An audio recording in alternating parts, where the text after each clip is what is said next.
Fala pessoal, sejam bem-vindos a mais uma videoaula do nosso mini curso gratuito de interpretação do ECG Normal, edição 2021.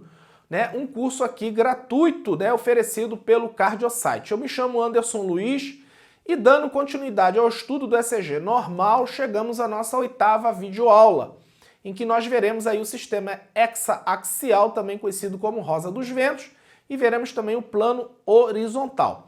Esta 8ª videoaula é uma continuação da videoaula anterior. Na videoaula anterior, a gente viu os planos do ECG, como se formam aí os planos do ECG. O plano frontal e o plano horizontal, tá? A gente vai ver aqui o plano frontal, sob essa perspectiva do sistema hexaaxial, tá? E a gente vai continuar falando aí também do plano horizontal. Muito bem, então o plano frontal ele é dado pelas derivações dos membros, Então a gente já viu que no plano frontal a gente tem as derivações D1, D2, D3, AVL, AVF e AVR, tá? Então essas derivações, se nós fizermos o prolongamento dessas derivações, por exemplo, prolongamento da primeira derivação, ou seja, D1, prolongamento da derivação D2, da derivação D3, da derivação AVL, AVF e AVR, a gente vai ver que essas derivações com seus prolongamentos cobrem aí um eixo de 360 graus, esse círculo aí de 360 graus. Como são 6 derivações que se cruzam num ponto central desse círculo, a gente vai ter a formação de 12 ângulos iguais de 30 graus cada um, tá? Então, a gente viu que no plano frontal, ele cobre aí o plano superior, ou seja, o que está em cima, o que está embaixo inferior, o que está à direita e o que está à esquerda, tá? A gente já viu isso aí na videoaula anterior, O plano frontal, ele só vai enxergar os vetores, como se fossem projetados da parede, ou seja, se ele está apontado para cima, para baixo, para a direita ou para a esquerda. Muito bem, então, aqui a gente tem, as 6 derivações com seus prolongamentos se cruzando num ponto central, formando o sistema hexaaxial. Esse sistema hexaaxial, ele é formado por 12 ângulos iguais, cada ângulo, valendo 30 graus, tá? Então, vamos tomar por base aqui esta derivação D1, a primeira derivação. E vamos aí dizer que nela aqui nós marcamos no ponto zero, Então o ponto zero está para cá. Se a gente for medir os ângulos, no sentido horário, tá? Nesse sentido aqui, no sentido horário, a gente vai marcar esses ângulos como positivos, tá? Então no sentido horário a gente marca esses ângulos como positivos, A cada 30 graus um ângulo positivo. Então aqui vai ser mais 30, nessa posição aqui mais 60, mais 90, mais 120, mais 150 e mais 180 graus. E ainda tomando por base, essa primeira derivação, que a gente botou aí o marco zero, ou seja, 0 grau aqui. Agora, no sentido anti-horário aqui para cima, esses ângulos vão ser marcados de forma negativa. Então aqui a gente vai ter menos 30, menos 60, menos 90, menos 120, menos 150 e menos 180 graus, tá? Então, daqui de D1 para baixo, os ângulos eles são marcados positivamente a cada 30 graus e aqui para cima, são marcados negativamente a cada 30 graus também, tá certo? E aí as duas principais derivações que a gente tem nesse sistema hexaaxial são as derivações D1 e AVF, que elas se cortam de forma perpendicular. Então aqui, a gente tem a formação de um ângulo de 90 graus, Então aqui D1 e AVF são perpendiculares, tá?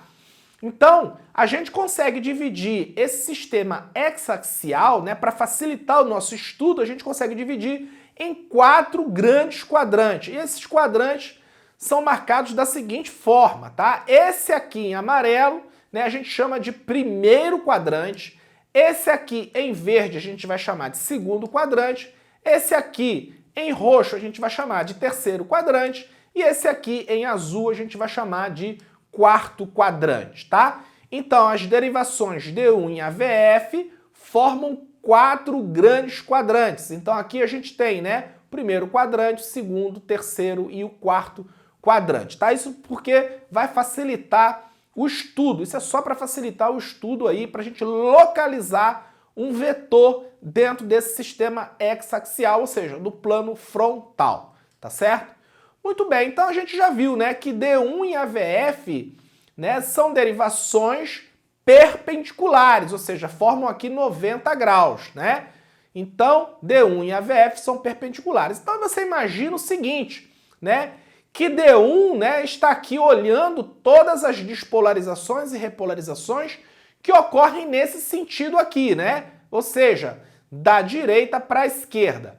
E aí você percebe uma coisa, né? Que todos os vetores que caírem além dessa linha aqui, né? Ou seja, para a esquerda dessa linha de AVF, cai para cá, para a esquerda, todos os vetores que caírem, né, para essa linha aqui, né, de AVF, essa linha esquerda, D1 vai enxergar o quê? Vai enxergar esse vetor se aproximando e vai fazer o quê? Uma deflexão positiva. A gente já viu isso em aulas anteriores. Se uma derivação enxerga um vetor se aproximando, né, essa derivação vai registrar uma deflexão positiva. Da mesma forma, se, né, D1 aqui enxerga qualquer derivação que cai aqui para a direita dessa linha aqui de AVF, para cá, né, é como se o vetor estivesse fugindo de D1. Então D1 vai fazer um registro que é uma deflexão negativa, tá? E aí, também se os vetores eles caírem exatamente em cima da linha de AVF, né? Exatamente em cima da linha de AVF, o que vai acontecer? A gente vai ter, né, um registro que vai ser ou isodifásico ou isoelétrico. Então se D1 está aqui enxergando, né, um vetor que está perpendicular a ele, ou seja, está exatamente aqui na linha de AVF, seja aqui para cima ou para baixo, né, a gente já viu que quando o vetor é perpendicular a uma derivação, ele faz um registro isodifásico ou ainda o quê? Isoelétrico. É assim que o ECG registra um vetor quando ele está perpendicular à derivação. Ou é isodifásico ou isoelétrico, tá? Muito bem, então da mesma forma, se a VF, né, tá enxergando aqui todas as despolarizações e repolarizações aqui nesse ângulo aqui de baixo, tá?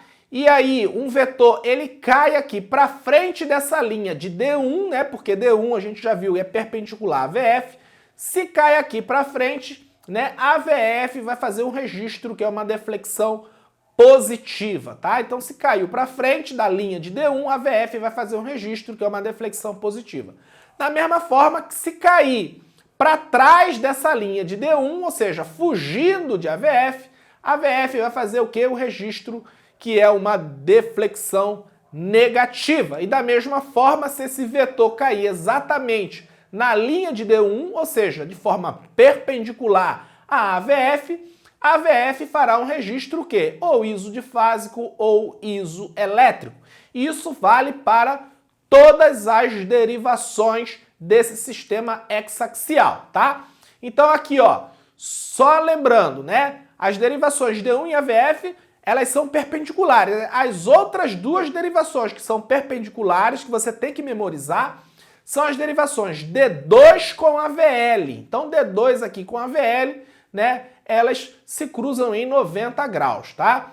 Então aqui da mesma forma, a VL, né, tá olhando aqui de cima, tá? E aí todos os vetores que caírem aqui para frente dessa linha de D2, né, a VL vai registrar o quê? Para o quê? Uma deflexão positiva, e se cair aqui para trás dessa linha de D2, a VL vai registrar uma deflexão negativa. Isso vale também para D2, né?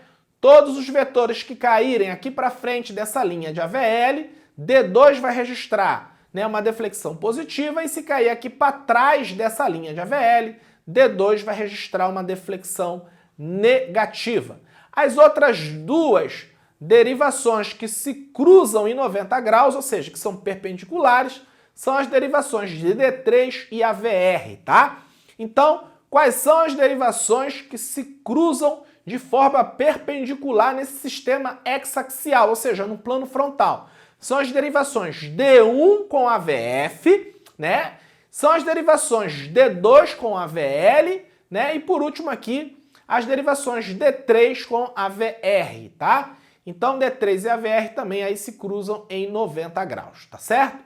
Então esse raciocínio, né, do vetor ele cair de forma, né, para frente da linha ou para trás da linha é que vai dizer se a onda vai ser o quê? Uma deflexão positiva ou uma deflexão negativa. Então o que você tem que memorizar são as derivações chamadas de perpendiculares, né? Então a gente já viu D1 com a VF, D2 com a VL e D3 com a VR. É muito fácil você memorizar isso, né? O macete que a gente ensina no nosso curso é o seguinte, né? Você vai colocar aqui em ordem crescente, D1, D2 e D3, 1, 2, 3, né? Em ordem alfabética, né? F vem antes de L, que vem antes de R, tá? Então é D1 com a VF, D2 com a VL e D3 com a VR, tá? Então essas derivações perpendiculares você precisa memorizar. Então aqui no plano horizontal, né, a gente já viu que no plano horizontal as derivações elas são unipolares, né, elas partem de um ponto neutro que fica lá no meio do tórax em direção, né, a essas derivações que são colocadas aí de V1 a V6, tá? Então elas são unipolares. Elas são unipolares amplificadas? Não. Por quê? Porque no caso lá do plano frontal a gente tinha lá as derivações D1, D2 e D3, né, que são derivações bipolares. E as derivações VR, VL e VF eram derivações unipolares. Então, a gente não pode ter, né, derivações registrando potenciais de diferentes formas no mesmo plano. Então, por isso, né, que através da engenharia, né, dos equipamentos eletrônicos, eles conseguiram lá amplificar essas derivações unipolares, né, VL, VR e VF, e elas passaram a se chamar derivações AVR, AVL e AVF. E aí a gente uniformizou no plano frontal, né, as 6 derivações. Só que no plano horizontal, essas 6 derivações, né, elas estão todas elas, né, registrando da mesma forma. Então elas não precisam ser amplificadas, porque no mesmo plano todas elas são iguais, tá? Diferente lá do plano frontal, né, que a gente tinha 3 bipolares e 3 unipolares, por isso que as unipolares precisaram ser amplificadas. Aqui não precisa, porque as 6 estão registrando da mesma forma, tá certo? Então a gente já viu, né, aqui no plano frontal é o plano aqui como se fosse da parede, né? O vetor ele é projetado aqui na parede, né, em que a gente tem aqui o plano, né, superior, inferior, direita e esquerda, e o plano horizontal que a gente vai ver agora é esse plano aqui do chão, né, que o vetor ele é projetado aqui no chão e ele vai dizer pra gente se ele está apontado, né, para a direita, para a esquerda também, só que agora vai dizer o quê? Se está apontado para frente ou para trás, né? O que é mais importante é isso, é saber se está para frente ou se está para trás um determinado vetor do coração, tá? E aí a gente já viu, né, que quando a gente estudou lá a colocação correta de cabos e eletrodos, né, no plano horizontal que a gente tem as derivações de V1 a V6, né, cada derivação dessa deve ser colocada num ponto específico. Não pode ser colocado de forma aleatória. Então, no caso aí do plano horizontal, né, a gente tem de V1 a V6, né, cada derivação dessa sendo colocada aí num ponto específico. Se você tiver alguma dúvida, retorne lá. Se eu não me engano, deve ser a 2ª ou 3ª videoaula em que a gente fala, né, da correta posição de cabos e eletrodos. Se eu não me engano, é a 2ª videoaula. Correta posição de cabos e eletrodos, que lá a gente fala aí, né, desses pontos que são colocados aí as derivações precordiais, tá? Então, nas derivações precordiais, a gente tem o quê? A gente tem 6 eletrodos, né, que vão cobrir aqui, né, o tórax, tá? Aqui de frente até aqui a parte de trás, tá? Então a gente vai ter 6 derivações, né, colocados na região anterior do tórax até a região lateral aqui do tórax, tá? E aí vai registrar, né, um ponto 0, né, em direção o quê? Em direção a essas derivações. Um ponto 0, um ponto neutro aqui no meio do coração, em direção a essas derivações aqui no tórax, tá? Então é assim que essas derivações elas registram aí, né, os vetores do coração, tá? E aí essas derivações elas são consideradas unipolares, né? Por quê? Porque tem um ponto neutro aqui no meio do coração em direção a essas derivações, tá certo? Muito bem, então a gente tem, né, as derivações de V1 a V6 que vão registrar a despolarização tanto atrial quanto ventricular, tá certo? E aí a gente, né, já pode aí entender o seguinte: quando um vetor ele está apontando para a derivação, a gente vai ter o quê? O registro, que é uma deflexão positiva. Se nesse caso aí, né, por exemplo, estiver registrando, né, a despolarização ventricular, né, que é representada no eletrocardiograma pelo complexo QRS, tá? Se a gente tem aqui um complexo QRS, né, predominantemente positivo, como é esse caso aqui, né, isso significa que a resultante da despolarização ventricular está apontando para, né, o eletrodo de registro, tá certo? E aí, no caso, se estiver se afastando, né, da derivação, ou seja, do eletrodo que está registrando, se ele estiver se afastando, vai registrar a despolarização ventricular, né, com QRS predominantemente o que? Negativo, tá? Então, se a resultante da despolarização ventricular estiver se aproximando do eletrodo, né, ou seja, né, dessas derivações de V1 a V6, se estiver se aproximando dessas derivações, vai fazer um registro, né, que é um complexo QRS predominantemente positivo. Se estiver se afastando, vai fazer um registro que é de um complexo QRS predominantemente negativo, tá? Então aqui, por exemplo, né, a gente tem esse vetor resultante da despolarização ventricular, né, que em condições normais ele aponta para a esquerda e um pouco para trás, tá? Então, em condições normais, o vetor resultante da despolarização ventricular, ele vai apontar para baixo, para a esquerda e um pouco para trás. Como é que a gente vai ver isso no plano horizontal? A gente vai ver assim, ó. Ele vai apontar para a esquerda e um pouco para trás, tá? Então, V1 vai enxergar esse vetor resultante se afastando.